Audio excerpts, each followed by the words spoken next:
but Tony, I have to say, I love your picture. I do too. Like the red ombre thing going on at the bottom. It looks really pretty in that. I know, photo. isn't it? Thank you. Yeah. Oh my. Okay. So this week's about the PowerPoint. We're going to finish up the PowerPoint. Well, unfortunately, I don't think anybody did the homework. And from what I'm talking to Rosanna, no one really knew what to do on the homework, on the PowerPoint. oops. Yes, no one knew how to do the slides. So we need to do a PowerPoint class. Oh, Rosanna, it says you were assigned how to avoid getting in trouble with that. Or no, you were how to fix or avoid common errors and tips and tricks, which I think I'd like to help you with that one. Well, I can share my screen and I did mine last night. So in all honesty, I didn't go back to it either. So I'll be quite honest about that. Let's see. Let me share. And this was just a template, right, Linda? Yeah, it was a template that I pulled up. So I don't know if the template confused everybody or, we had this first page and basically this was the tasks and whoever wanted to fill it in. About me, obviously, we would have to fill in on our own. Steve had a page called Keep It Simple. I like that. The KISS method. And then, the workflow checklist nobody signed up for, document storage. These were just areas that we thought would be a good review to do with a law firm. I did these terminology and accounting because we're planning on using this PowerPoint. You'll be able to pull it down and make it your own. But we were going to get the bones of this together so that we could do a presentation at a local bar. We could even do it remotely. So Sarah, you and I have been asked to do a couple of these and we just haven't gotten around to doing like a little blurb that we have to do because some of them actually want, when you get asked to do some of this, they'll say, can you send me over just something that you've done or a video to show how you present. So presenting, especially remotely, is very easy compared to on stage, clearly.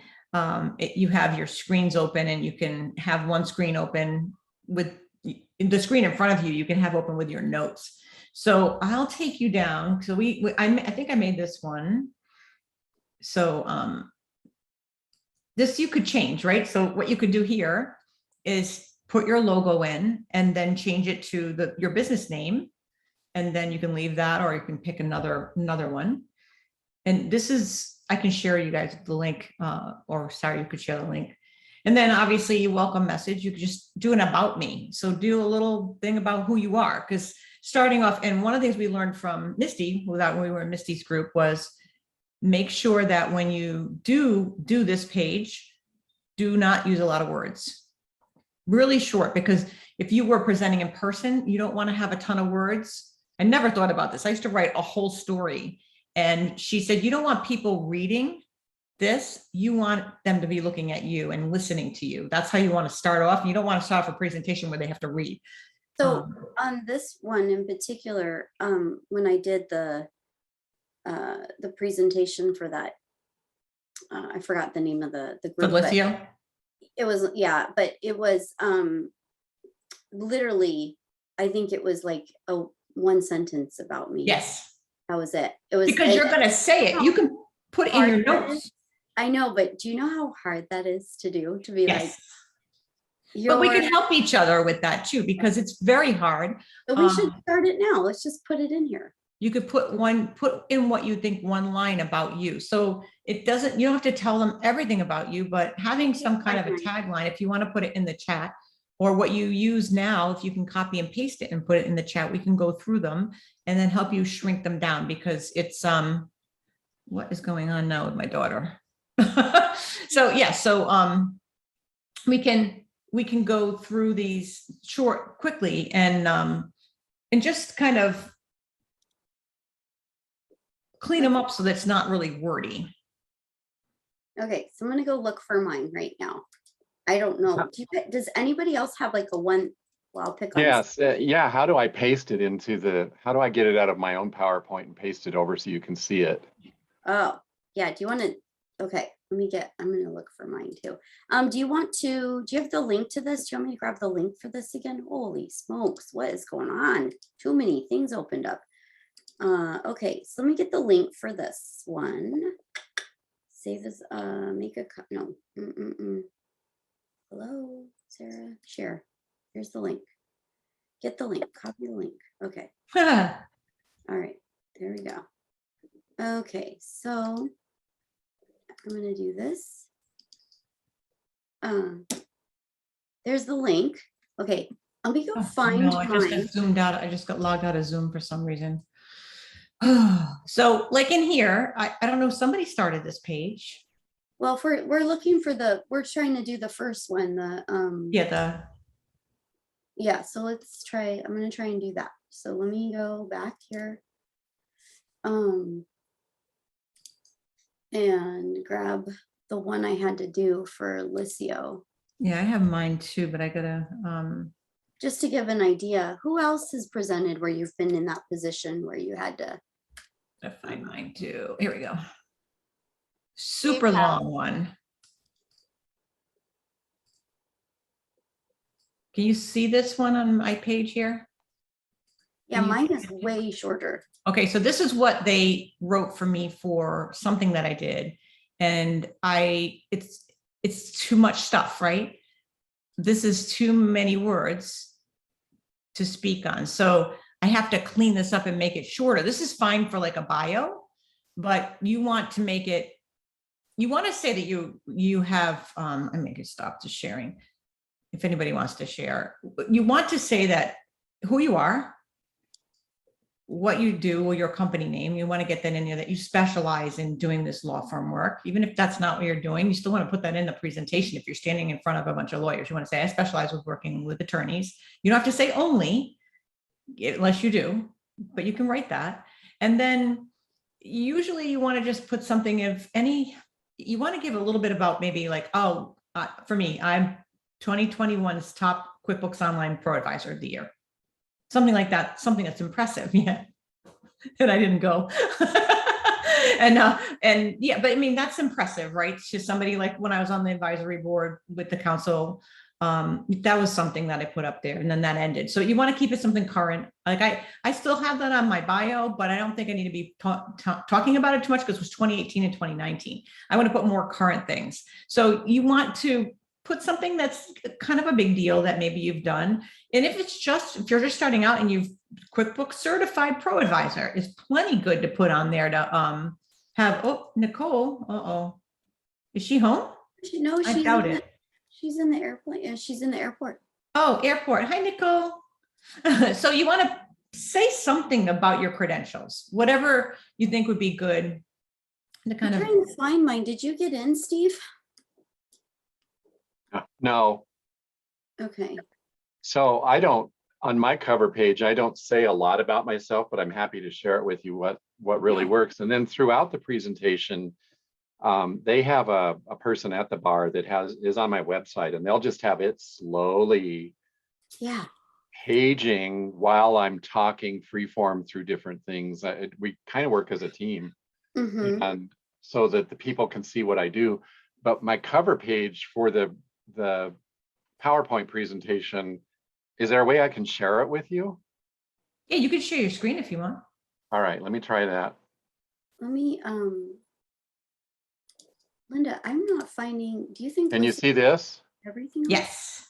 Yeah. Oh, I love that. That's nice So, looking. Fantastic. you know, that's just a quick lead in, and then I have a cheat sheet to the side that I'm saying, this is what we do. This is how we do it. This is who we are, you know. But this is the teaser page when they're promoting me that I'm coming to speak, you know. It's real. I like what you did there. I like the colors. Very handsome. He's got, he's got his company logo in there. Yep. I mean, where they can find me, there's a picture of me, what we're going to be talking about today, law firm bookkeeping essentials, that it's part of I promote the Solo and Small Firm Institute, which is where I teach. So feel free to make a copy of that page if you want, if that helps. I don't care. Yeah, it's awesome. I love it. So I'm looking for, mine was like a quick blurb, and I don't remember how, I can't find it. I think Licio must have taken it down. Anyways, and it was literally like that. It was like just a picture, like a circular picture of me and my logo, and then it was where I'm based. I think it was just like that I'm co-founder and founder of this, and predominantly serving the legal industry is how it was worded. So not exclusively, predominantly, because I still have legacy people in the other, I don't know, areas of the world. But writing, like just with Steve's, it's beautiful there because that's what they could use to promote too. Yeah. So you can make that about me slide just like that, and you put it above it. So you give that to the whoever's asking you to speak. So they have something to advertise for you, and it's correct. Like I just did that long article for Woodard, and they completely pulled a bio from the past, and it had things on there like it didn't talk about the law lab. It had all these things, and I'm like, and I was adamant about them when I gave them. I have a media packet too, that you can create a media packet. So when you start to do these speaking things, you're able to give that to the person that's in charge of setting everything up, and they get it right, so that they're getting it right from you. And you want to have all your links. Sarah, do you have your media packet up at all? No, Find that. but you know what I was looking for, Linda, I thought would be helpful is, so some of the places you speak for require you to fit in their mold. And so Linda and I, like scaling, we had to like, it's an awful colors scheme, and we had to go Oh, with it was a really bad color It was scheme a this really year. And we bad- did all that work for nothing because none of the PowerPoints would work. It was a sad moment. But we kind of similar to what you were saying. We had our pictures in at the bottom of the slide, but at the very beginning, we just had a little tiny blurb for Yeah. it. Yeah. And you want to have that. So, so when you end the slide presentation, you want to say, if you want to reach out to me, you want to have that up on the screen for a bit at the end, right? You're doing questions, you got any questions, you put the question screen, then you go right to your slide so they can sit and stare at that and take a picture of it and everything else, give them that time. Do you do that, Steve, at the bottom too, or do you just go back? Because I've seen people, Linda, go back to their first tab. It's a lot to go back. I give my presentation and then I park on my first slide again. I go back to the beginning and I just park there. Okay. There's two screens in the CLE classroom. So I'm up on one screen giving my presentation, and in the other screen, my website is slowly going page to page, nice. to page, as well as other documents I give them. And I tell them, when I start talking about XYZ, I want you to throw this slide up there. And I have additional slides that they'll throw up there in addition to what I'm doing. And people are taking pictures of those and writing their notes. So they're getting kind of a double whammy, but it really keeps them interacting. That's cool. We've seen where people put their logo on every page, even though like if we're teaching for Woodard, we saw a couple of slides that people put together, which I've never done, put my logo on their slide deck on every single page. But we worked with somebody who did that. And I was like, Oh, here.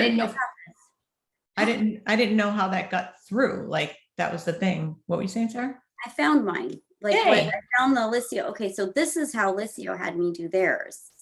So see, it just was like I had to conform to them. And which is just an outline basically, and one way to get a hold of you. Yeah. But it's simple, right? But and then you say, see, she's got it right there, what she would say. Not that she needed that there, but sometimes it's good to, I'm going to tell you why you want to have something like that there, even though you know about yourself. Same reason why when I got married the second time and we stood there and I had written my vows and my husband had written his vows, or I wrote his, something like that. And I said, oh, I know mine by heart. I mean, I wrote them, I know them by heart. And the man said, keep it with you on a piece of paper, just in case your mind goes blank. And you know what? I was glad I had the piece of paper, even though I'd written them and wrote and spent so much time to make them perfect.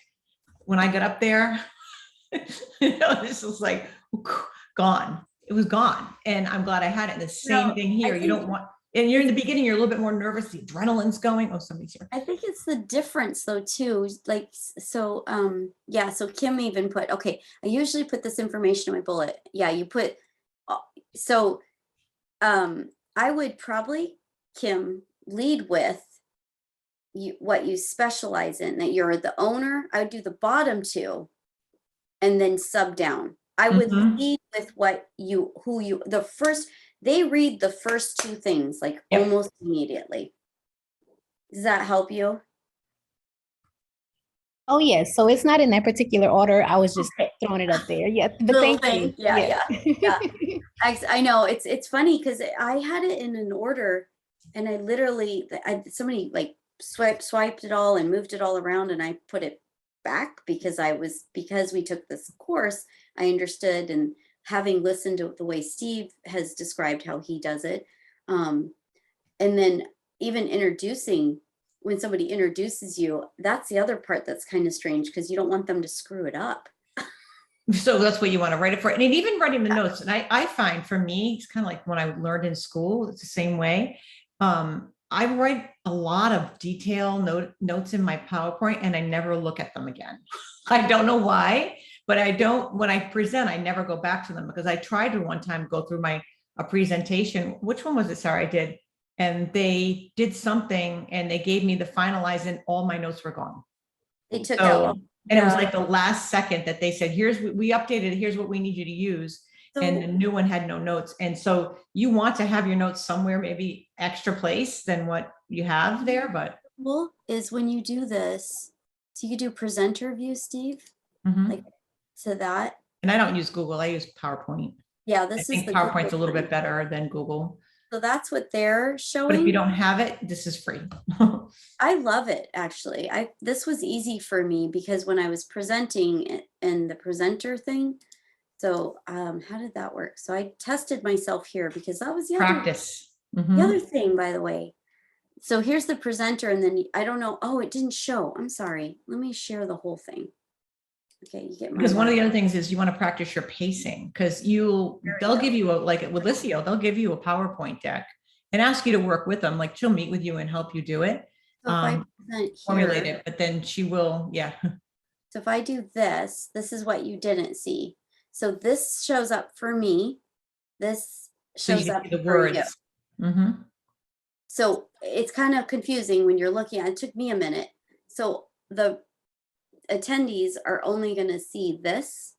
And then I've got this here, which it worked well for me in the, I don't know where I put that. I think Google's actually better when it comes to this part with the viewing compared to PowerPoint. Google's a lot better. I didn't get as lost in my presentation, but I had to literally time. So this presentation, I was part of very many. So I literally had to time myself and make sure I could fit all of those slide decks, which we had to cut a lot out because they had 47 of them. No, when they ever did that to you, I was like, there's no way you can get through that in like 20 minutes. I couldn't get it. So I had to cut it down, and I had to do like 25 minutes because I'd leave 5 minutes for Q&A. But you could do Q&A throughout because I changed it on them and invited Q&A throughout, which I don't know if that went over too well, but it did worked out for the best.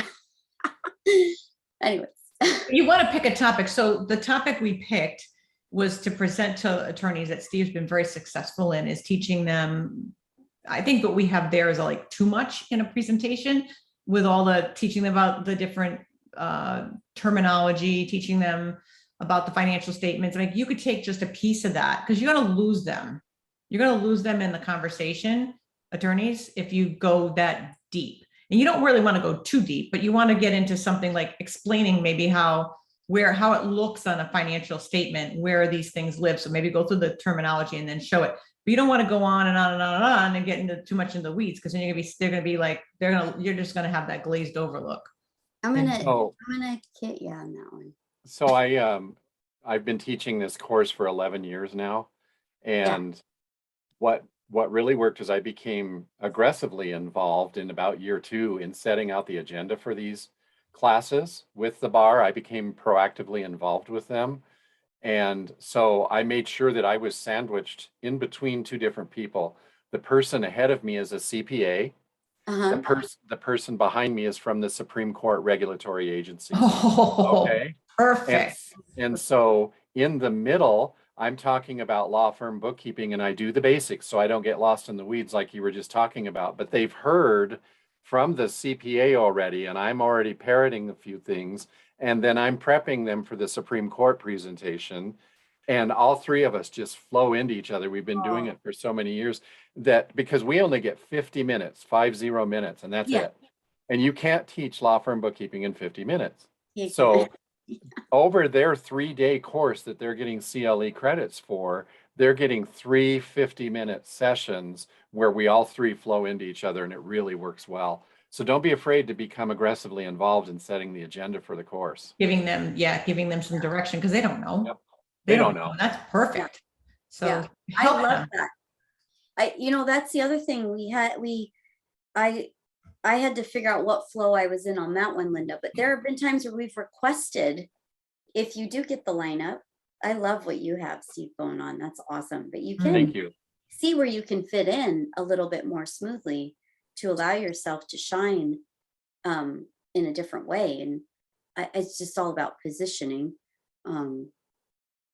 I think in the beginning it was more of like, oh, okay, yeah. And now I'm kind of like, can I actually be here instead of here, and start asking, and they don't really say no because they're just constructing it. I feel they don't understand the flow sometimes, right? They just construct it. They're like, okay, we're going to put this event on because we're required to put so many events on, or whatever they need to do. So, but yeah, I'm just messing around here, you guys, and just putting like things that you could add in like Steve did. So I'm just in the Google Doc just because you want to keep them engaged. And one of the things I've tried doing the questions at the end, sometimes the person that's hired you says, they'll start out with, and leave the questions to the end. I disagree with that because keeping them awake, that's why the conference room is ice cold. When you go to any of these conferences, they make it so cold, it's keeping you awake. And then if you engage with them with some questions, that's going to let them stay as part of, they feel like they can, I'd rather have them raise their hand so we can talk about it when we're in that moment of whatever the slide says and where we are. Waiting to the end, now you got to go backwards. I don't know, Steve, do you find that you wait till the end, or you do the whole thing and then do it, or? It depends on the size of the crowd, how many students there are. And it also depends if I'm presenting live or if I'm doing it remotely. Yeah. When I do it live, I ask them to hold their questions until the end usually, and I ask them to come up front if I haven't answered a question. And the three of us live, the three examples I gave, the CPA and the Supreme Court and myself, we all three, after the presentation, after the last one, boom, there we are. And we always get a crowd. We get the biggest crowd out of everybody in that 3-day presentation. With my webinars, with the remote learning, I have them post in chat. I have them, ask questions at the end, all that sort of stuff. And I'm keeping track of all of that. And I make sure I get back to them. That's awesome. How do you do that so well to get back to people? Because it can feel overwhelming too, right? Well, again, I engage the person. I can't think of what their title is. They're the person at the bar who makes sure that all the equipment's running right, that we're on time, all that sort of stuff. And so I have him keeping screenshots for me. Those people work for us. We're giving them a favor by presenting for them. So I make them work for me. So he's screenshotting everything that happens, and I get it afterwards, and I'm on the phone right away. Within that afternoon, I'm usually on the phone answering questions. Yeah. That's awesome. Wow. It helps to have somebody there with you. Yeah. Well, having a helper. Is he saving himself time to allow himself to respond versus probably what a lot of us do is like, oh crap, gotta go to the next thing, gotta get this done, And practice your pacing too, because when you start to do these presentations, you can either speed up in the beginning and then you have you're looking at the clock going, well, like we did at Woodard, we had 100-minute sessions, which was ridiculous. Yeah. You were way too long. And then especially when you do it by yourself and have to talk for 100 minutes without even a break, was way too long. And in fact, one of the ones that we did, I had people get up and stand up and move around and kind of walk around a little bit because it was a long time to be sitting down like that. Even to be sitting in that cold room. So that's something that you might want to consider if you're having to do a really long session. Maybe, I usually just throw in I'm a yoga teacher, and this is one of the things that, just kind of move your arms around, stretch, and people love that. They'll remember you for that one thing. If you're sitting in that room all that time, they'll remember you for that because you're just that you cared enough to, and then they're more engaged too. Gives them a moment to wake up. But the 100 minutes, I don't think they're going to do next year because I don't think they got great feedback from that. That was really bad. Really not a great it was just too long, you know? I don't know what the sweet spot is there, but it was just too long. And I think that for sure, if you start to do this kind of presenting, I mean, even online, if you can find those opportunities, they're out there. And there's plenty of people that are looking for presenters. So you can just start looking. Where would you look to be a presenter, Sarah? Like, I mean, obviously Lisio, we like Lisio and they've asked us, but you've Well, been that's with Lisio since the days of the beginning, you know? on the local bar stuff, that's one thing that you could do, like Steve's saying. So he's at the state bar level, but there's the little association. And then there's subgroups, there's women groups, there's women attorneys, and then they sub into like the trial, like it's just all the, you know, the defense attorneys, the trial, like there's just like all these little sub associations. Another thing that is interesting is if you can support one of their causes, you'll see more information come to you because they want you, they see you as somebody that's willing to participate and support the community. Tony has a question. Go, Tony. I was wondering, how do you get in front of those people? Like, what do you say? Do you email them? And if so, like, what's the verbiage and stuff?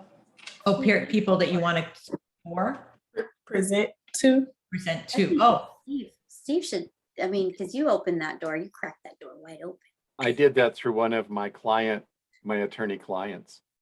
And he just went to the bar and he said, Steve's really cool. You got to have this guy speak in front of the class because he saved my butt on my books.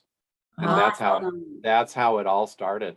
Number two, I'm also a vendor member of our bar association. And so they do dorky things like they'll put a picture of your cat or a picture of your dog or a picture of your snake, whatever, in their newsletter every week. Somebody gets to be in there. And so my dog gets submitted to that every once in a while.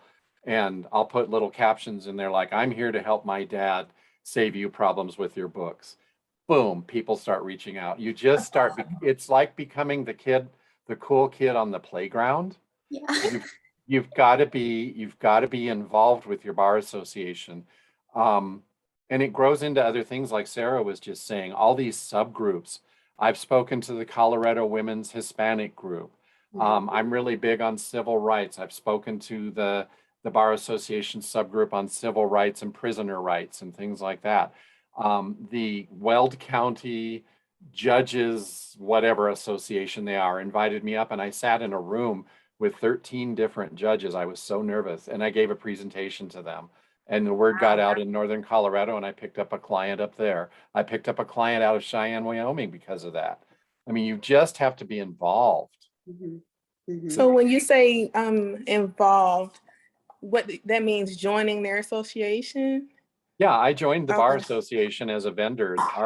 They let us in as vendor members. And so now, you know what else happened is I get to go to all the classes for free because I'm on the faculty. And so I attend classes as if I was an attorney and I learn all the lingo and different things. You know, it's awesome. So find out if you can be a vendor member, get in there and they'll start promoting you and just show up at things. Pick a group, pick I'll use the Hispanic women's bar. Pick that out, infiltrate that group, go to a cocktail party and kaboom. Not only will you get clients, but you'll get to speak. Not in that order. And you'll get the crazy stories. I love things that come out in a more humanized way, but also I love that, Steve. I mean, the way you infiltrated the whole system, but I mean, that's something you can do. And what you're doing, it's just like what you do for marketing. It's just what you do. Like if you're doing a blog or you're doing, it's, you know, depending on your personality type, if you want to be a speaker, then you want to start to do what Steve's doing. If you're like, I'm not really comfortable doing that, start to do the blog. You're starting to help other people. You're giving them the knowledge and then they're going to go back to you. They might look at your blog going, oh, I want to learn how to do advanced client costs. But then they look at their books and go, I don't know where to start. And that's the good thing. That's why they call us. Here's another thing, if I can throw this in, I get so passionate about this. We've been talking about LinkedIn. Yes. And so, you know, I've been teaching at the bar for 11 years and they always have a person introduce me. Well, one year, one of my clients said, I want to do the introduction for Steve. And yeah, what a testimonial that was. She stood up there in tears when she introduced me. And then she posted on my LinkedIn page a recommendation for me. And she said how powerful it was for her to get to introduce me. That's worth billions of dollars right there, you Yes. know? Yeah.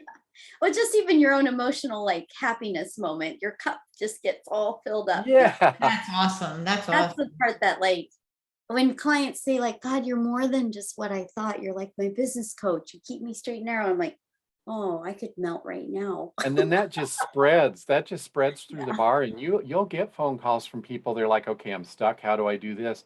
And you may not hear from them again for 6 months, a year, whatever. And then all of a sudden they pop out of the woodwork and here they come, And here they you know? come. Yeah. I love that. That That is, is such a nice story.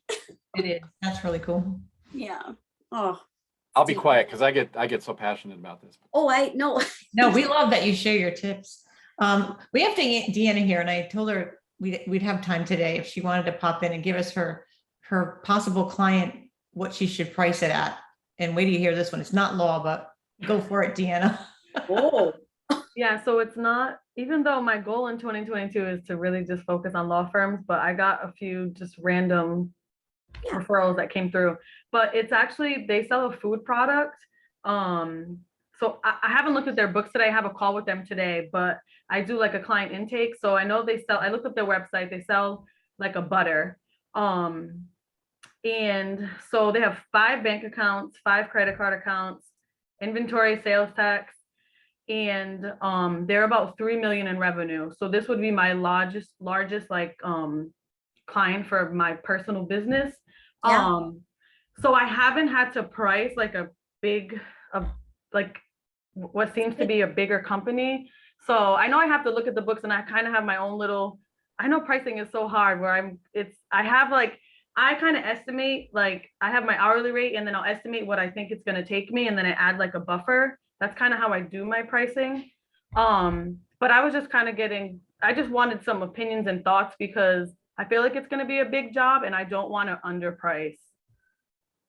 Well, you've got complexity with, even if it's just, are you going to be doing the, are you gonna be adjusting this, just the inventory at the year end? Or so so they said they maintain their inventory. What do they use? On a spreadsheet. So they maintain inventory on a spreadsheet. So so again, I don't know if they want me to do payables, because I'm assuming they have payable. They probably receive invoices and do payables. So I don't know if that's included or not. And then inventory, I doubt that I would maintain any inventory. I'm probably thinking I just have to do the journal entries. And then sales tax. And then how sales is that tax being done? I mean, I don't know how complex that is. Yes, I'm pretty good with sales tax. I have a lot of experience with sales tax. Sales tax doesn't scare me. So, yeah, but matter of the extra for that. That's extra.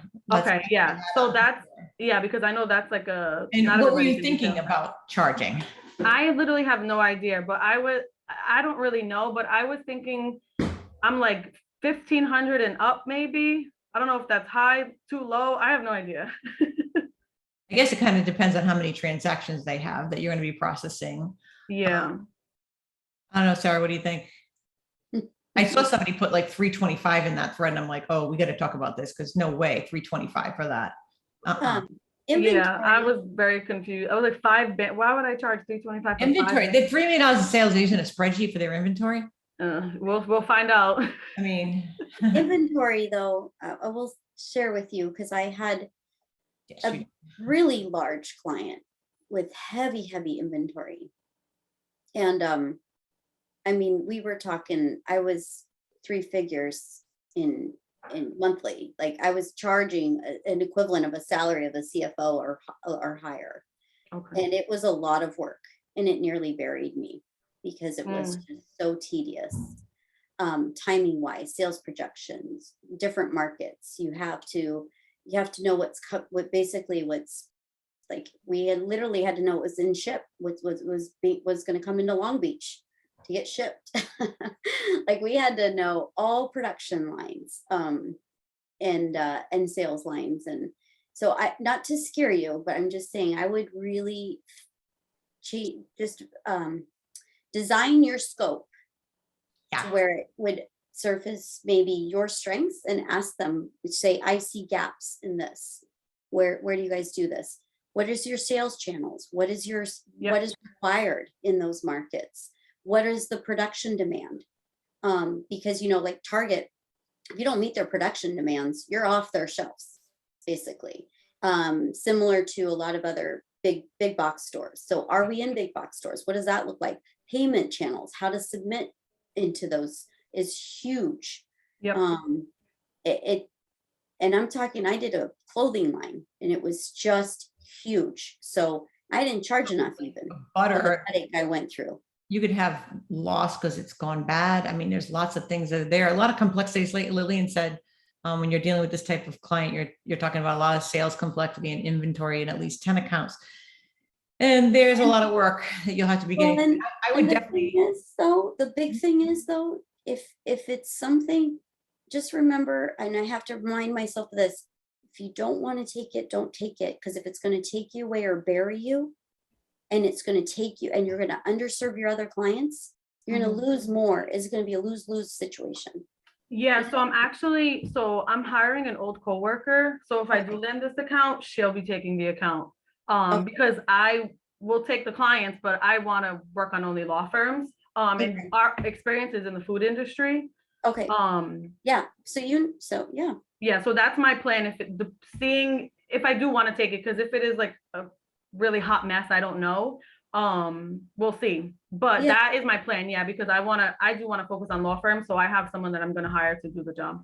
Okay. And then if you do take it, if you do decide to put a price together for them, make a big paragraph about this is what it includes. And then another one saying this does not include analyzing the sales, da da da da da. You can put all those things that Sarah just mentioned. This is not inclusive in this contract.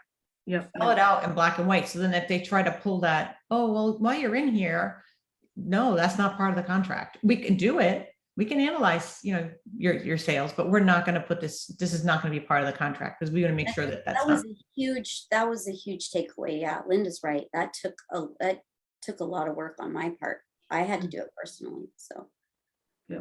And Deanna, the first part of my message was typically when I was dealing with clients like that, which I've kind of shied away from now, it was like usually about 1% of the annual sales. And in this case, you know, you're talking about at least $3,000. And although it sounds like a lot of money, I guarantee you when you start, you know, like the onions, taking the layers away, it's a lot of money.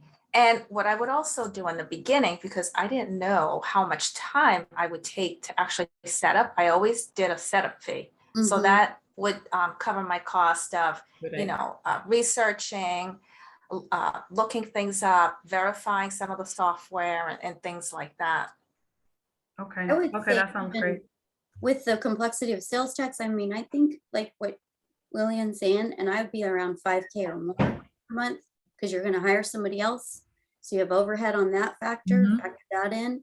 Any additional cost of apps that you might need to use personally, that's a cost burden on you specific to this. I was charging I was charging a large sum for this and we battled. And I was like, this is what it costs, honey. Hate to tell you. And I don't even make enough. Yeah. What were they spending before you came along? So I don't know. So we have we have a call today. So I'm gonna I know they're using QuickBooks Online. So I don't know if someone in their business was doing it. It's a husband and wife that own the company. I don't know if one of them was doing the bookkeeping or they had a bookkeeper. That I don't know yet. Yeah. So you haven't looked at the books? Not yet. I'd be curious. I guarantee you it's probably not a lot, Steve, is what I'm betting. I mean, literally this person was paying and they're like, it's a mess. I'm like, you have a board, you're a corporation and you're paying somebody $500 a month to do this and you're expecting good work. And I'm going to be 7-10 times that, if not more. That was a wake-up call.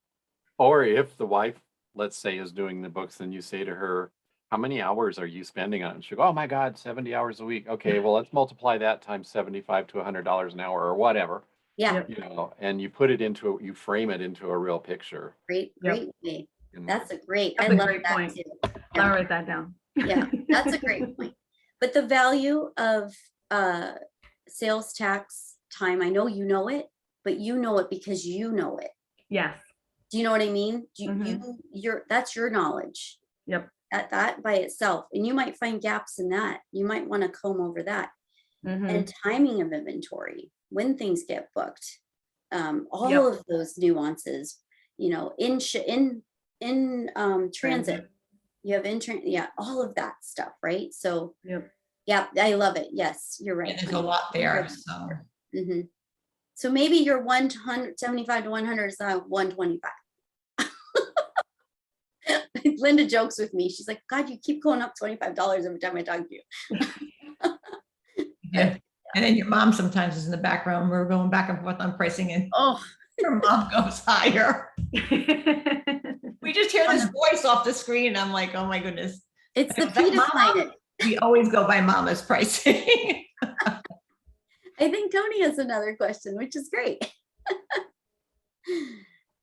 Hi, this is a follow-up question to something I put on the Law Lab platform. Okay. So sorry if it's a stupid question, but when an attorney gets most of their business from like Instagram, where they're like trade attorneys and they don't really deal with the courtroom and things like that, do they still follow the same rules as it comes to handling the client's funds? I had a hard time finding this answer online. So. Wait, I'm going to follow that one again. So they are the trainer of it. They're an attorney themselves. They're an attorney, but they own their own business doing trademark for entrepreneurs to protect their brand. Trademark attorney? Yeah. Right. Yeah, trademark attorney used to follow the same thing. They have to follow regardless of what practice area you're in. You still have to follow the bar association or the bars, the overarching thing with IOLTA. Now, if they are taking retainers, if their engagement letters say that they take a retainer, that needs to get booked into the IOLTA and it needs to be held, and then they have to produce a body of work for their fees. Yeah, so that doesn't matter practice area in this situation. I mean, you have to, no matter what overarching guideline is. The fact that they're an attorney, period, they have to follow. You have to follow, that's your coveted, yeah. I would, if you're uncertain, Tony, I would ask to see what their engagement letter looks like, if they're willing to share it with you, or ask how they handle retainers or if they take retainers.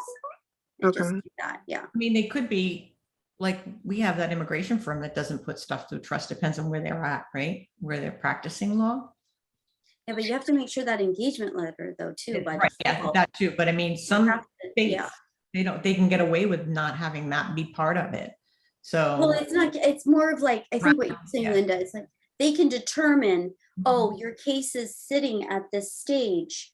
I'm gonna take the funds that you've paid me and move that over to trust. That's what she's saying. well, they've earned it, so they've had to have earned it before, that's how they can get by the, like they've earned the money already, in other words. So it's with trust, they're getting paid ahead.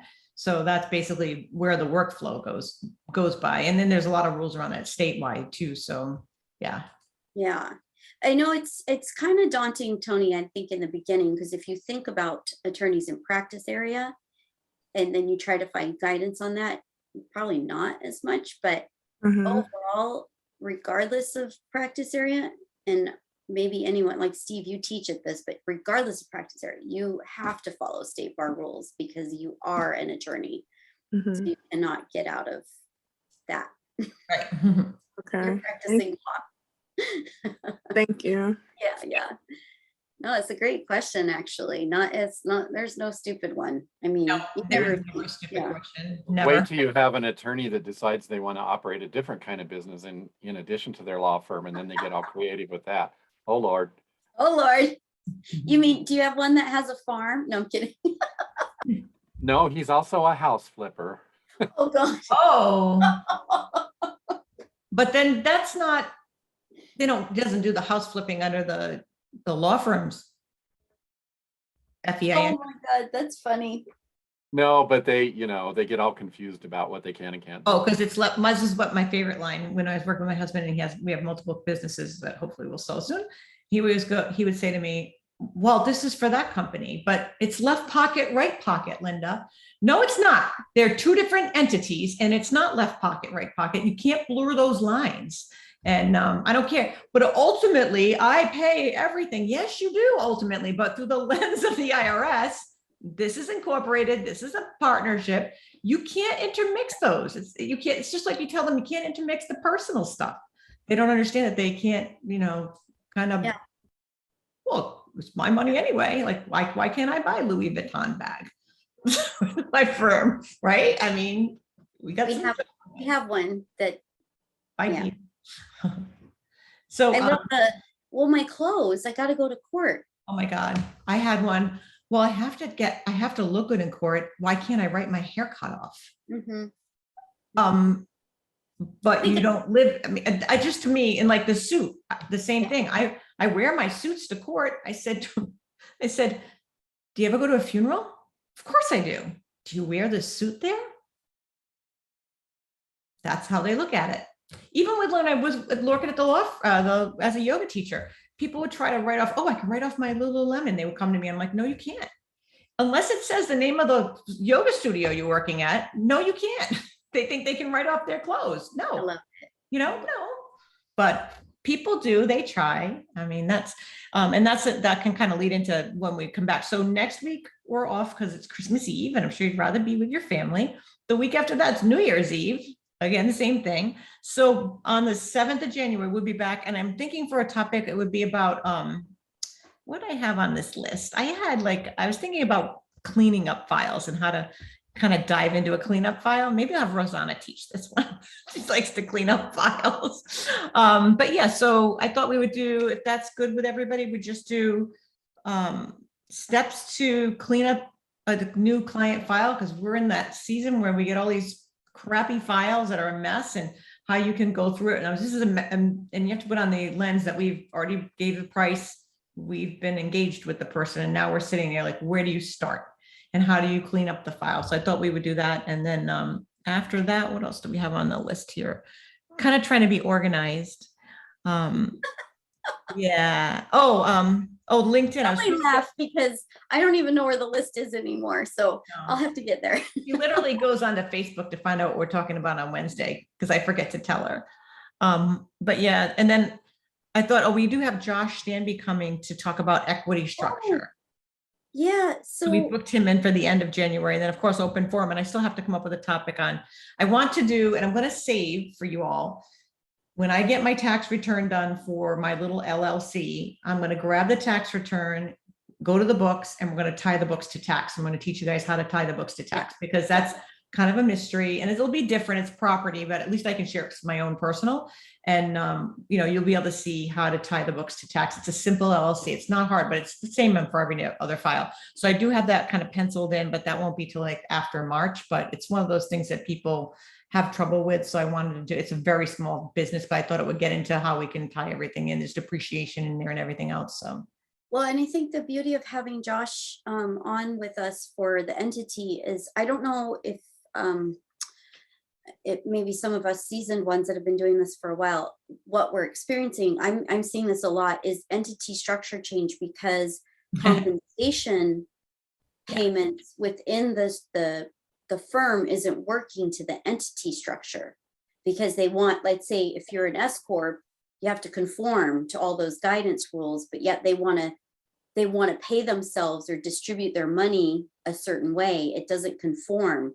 So I'm finding that I've had like a corporation asking to be an S Corp now, and I'm having an S Corp asking to be an LLC part or LLP, because they want to change and they have sub companies. So I think it would be really awesome with Josh here to kind of talk about the guidance there, because anytime the corporation or the entity structures change, the nomenclature doesn't change for the owner of the business, but it changes for us on how we book it in, and it gets really messy. Or when a partner leaves, or like what Linda and I are seeing often is no legacy family members are going to get the firm, but I have a deemed new partner that's going to get the firm. How do they buy in? What does that distribution and capital equity look like?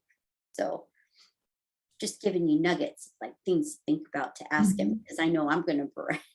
And you know what the funny thing is he's going to be popping in here on like the time when we're all like getting in we're going to be at the last breath of 1099. So it's kind of nice to get an EA in here where we can go, while you're here, Josh, I have a question about 1099. Yeah, well, once this other bill gets signed in, there's gonna be some major changes on that, if you guys have noticed. That's a good one, Lillian. And that's awesome. But yeah, if anybody has any topics you'd like us to do, we do have an open slot the second week of January. So if you guys have any ideas that you want, we're trying to nail down. Practice Protect is going to do a demo somewhere near it's in February. And I'm trying to think of what else we could do. I thought we could try to see if we could find somebody that's an expert on cyber security and cyber insurance too, because I think that's a valid topic that we all could kind of think about. Does anybody have somebody here that they work with? Cyber You did, insurance Tanya? that you like? Share away, love. Okay. Local to Washington, an agent in Washington, you think, or just But yeah, so if anybody has a Put me on mute. okay, there you go. Oh, she put it in there. Jack Yeah, Wall. his name is Jack Walls. He's part of another group that Steve and I are a part of. Okay. And he's pretty national. I don't know if he's fully national yet, but they're covering most states. Okay. Okay, great. Like the fact that both of you. Chris from Lisio has somebody too, Sarah. Oh yeah, I've heard him speak. That's right. He kind of. He's very, very smart. Yeah. So, but yeah, if anybody has a topic too that they'd like us to touch upon, I know we haven't touched upon trust accounting, which I thought when we started this group, I said, Sarah, we're probably have to talk about trust accounting every week, but if there's anything that you guys want, that we're here for you. So feel free to, I'll probably throw a thread into the Facebook group so that you can write in there what you would like us to talk about. Don't be afraid. It can be about anything. It doesn't have to be specifically just law. It can be about business as well. So And- how many people are traveling at this holiday, or what are you guys staying? I'm the only one. Good. There won't be anyone in the airport. I got to see my grandbabies. Where are you going? Rhode Island. I'm going to Oh. leave 82 degrees to go to 28 degrees. I know, but it's only for 5 days and I'm going to be back. And I have a very long wool coat and lots of layers because it's cold in the plane too. Yeah. Cold here. So. Yeah. It's 82 here. It's beautiful. Don't believe Rosanna and her coat. It's not that cold. I said, what do you got a coat on for? It's beautiful. Yeah. Hey, Cole, she's got her mask off. Are you hanging in the airport all day? You can nod. Yes, yeah, it's kind of loud, sorry, but yes. Well, my flight got canceled this morning. It's been a whole debacle. So is it not, you're going to be getting out though, right? Eventually? Hopefully 11:30. They didn't actually have me on the flight that they rescheduled me on. It was a whole mess, Sarah. Yes. And they wanted my passport for some reason. So I don't know. Well, you do look a Thank little God I had sketchy. it with me. So I carry mine Where- too when I fly now. Wow. Where are you? I'm in Portland. I came to meet Okay. Sarah for an on-site yesterday, just for the day, and flew out. I was supposed to fly out first thing this morning, and yep, never traveling this close to Christmas again. No. But whatever. I got to see my mom. I spent time with Sarah. It was good. It'll all work itself out. Here, I'll show some damaging photos. Oh yeah, it was pretty funny.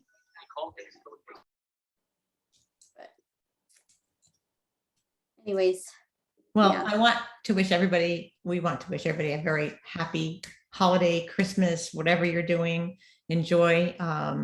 We are so grateful to have all of you that come every single week and engage and collaborate. And really, honestly, we're blessed.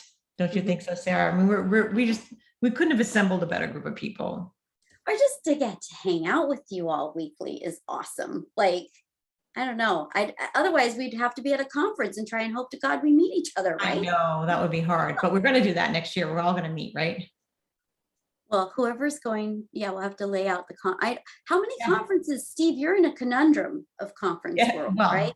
because you have your other thing that you want to do too, right? Yeah, I'm not going to go to BKX next year, which is our BBL group. I have to go to Mesa Verde with my dad.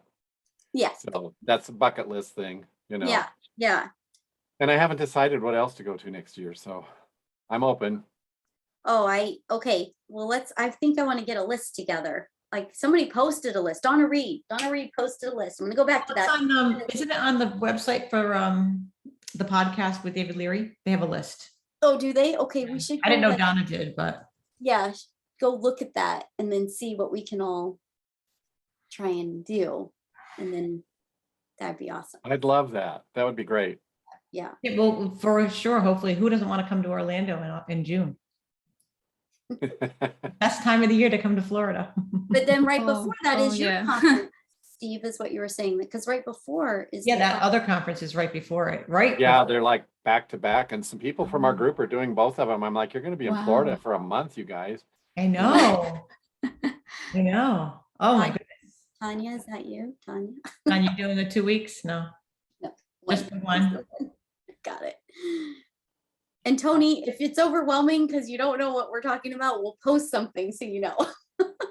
And Maura. Feeling New Heights is it's a very good one to you get a lot out of it and you do learn.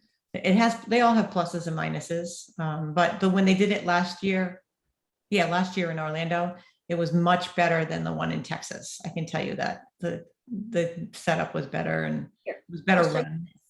So this is my mom and I last night. Oh, This is our cute. personalities, okay? And then here's the other two. Mom and sister, there you go.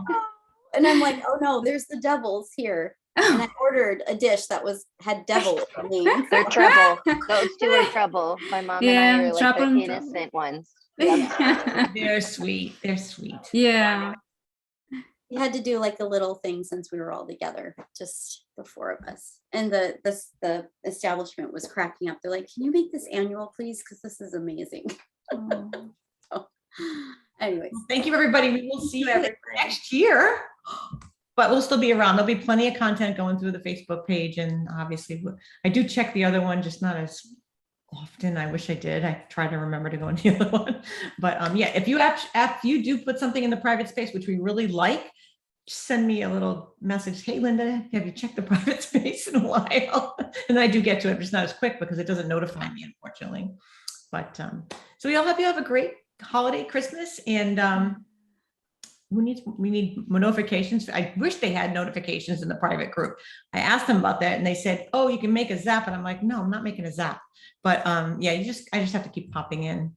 So we hope you all have a wonderful, wonderful Happy holidays, everybody. holiday. Safe Holidays. travels. Bye. Thank you. Merry Wonderful, Christmas. safe travels. Mwah. We love you all. Oh. Bye.